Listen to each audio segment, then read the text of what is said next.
Every great home cinema system needs a subwoofer or multiple subwoofers, depending on your requirements, room size, and just what kind of effect you're going for. The first question to ask is, how many subwoofers do I need? Long story short is there is no correct answer. The best thing to do is you start with one subwoofer, whatever size you can afford or fit in, or what looks nicest in some cases. For some people, aesthetics are more important than how they perform, and believe me, the best performing subwoofers are not the best looking ones. So the number of subwoofers you have in your home cinema system will depend a lot on the size of your room and the placement of it, which we'll come to in a minute. There is software and services available where you can run calibrations and tests to see where the subwoofer performs best. Some AV processors also have built-in tests for audio, not just for speakers, but also for the subwoofer placement.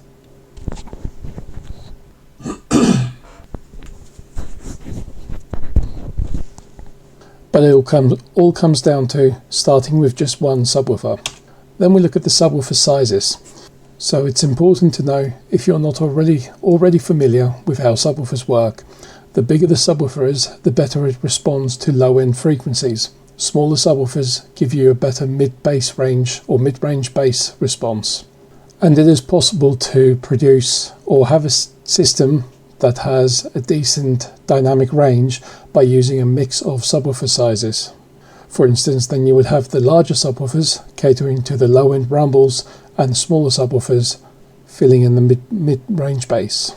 It is important to know as well that enclosures with ports will lower the resonant frequency of that cabinet, which lowers the perceived frequency to which the subwoofer responds. For example, you can have two subwoofers, both with 10-inch drivers, and a ported enclosure will be able to hit frequencies lower than the equivalent sealed enclosure. And then we get onto subwoofer placement. Again, there is no single correct answer because every room is different, every subwoofer is different, and every requirement is different. The best thing to do is start with the subwoofer in one corner, then test it and move it to another or add more subwoofers. It's important to be wary of the bass doubling or tripling effect, which is when you place a subwoofer or large speaker near a hard surface, be it the floor, a wall, or especially in a corner, then the bass, or at least the perceived bass response, is doubled in that it feels stronger or sounds louder. And of course, never place a subwoofer or install a subwoofer in direct contact with hard surfaces, as this will create resonant frequencies in unwanted places and cause vibrations.